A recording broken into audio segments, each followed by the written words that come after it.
একটা ঘটনা দেখলেন বিসর্জনের সময় গন্ডগোল, এবার গতকাল রাতে যে ঘটনা ঘটেছিল সিউড়িতে সে ঘটনাও আরো একবার দেখাবো আপনাদের।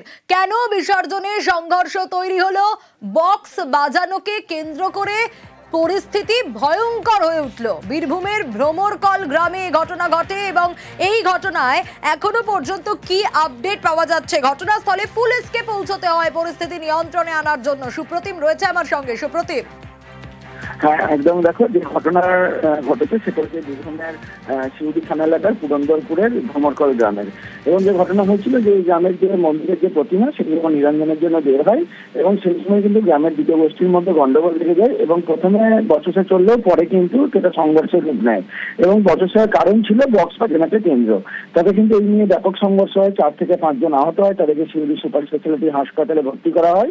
শিউড়ি থানা থেকে বিশাল পুলিশ বাহিনী ঘটনাস্থলে যায়, যদিও গ্রামবাসীরা তখন পালিয়ে যায় এবং পুলিশকে কিন্তু নিয়ে সেই যে বিসর্জন করতে হয় সেই প্রতিমা। এবং তারপরে কিন্তু সারা রাত গ্রামের পুলিশ পিকেট ছিল। তবে এখন কিন্তু গ্রাম ধীরে ধীরে শান্ত হয়েছে। তবে যেটা পুলিশের তরফে জানানো হয়েছে, গ্রামে কিন্তু এখন পুলিশ পিকেট থাকবে। বেশ। দুর্গাপুজো বিসর্জন করছিলাম, অতর্কিত আমাদের উপরে হামলা করে।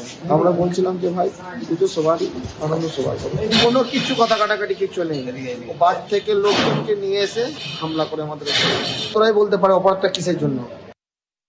আমাদের প্রতিমা বিসর্জন ছিল, সবাই নাচানাচি করছিল। হঠাৎ করে বিমলেন্দু সাহা তার কিছু লোককে নিয়ে এসে মদ খায়ে হঠাৎ করে মারামারি উদঙ্গলি আমাদের দুটো ছেলেকে মেরে কান ফাটিয়ে দিয়েছে এবং তারা হসপিটালে ভর্তি হয়েছে। ওদের নিজেদের লাঠিতে ওরা নিজেরাই মারামারি করেছে, আমাদের কেউ কাউকে মারেনি। ঠাকুর বিসর্জন পুলিশ ছিল, পুলিশের সহযোগিতাতে পুলিশই করেছে। আমাদের কিছু ছেলে ছিল না, এখনো কাউকে গ্রেপ্তার করেনি। নিউজ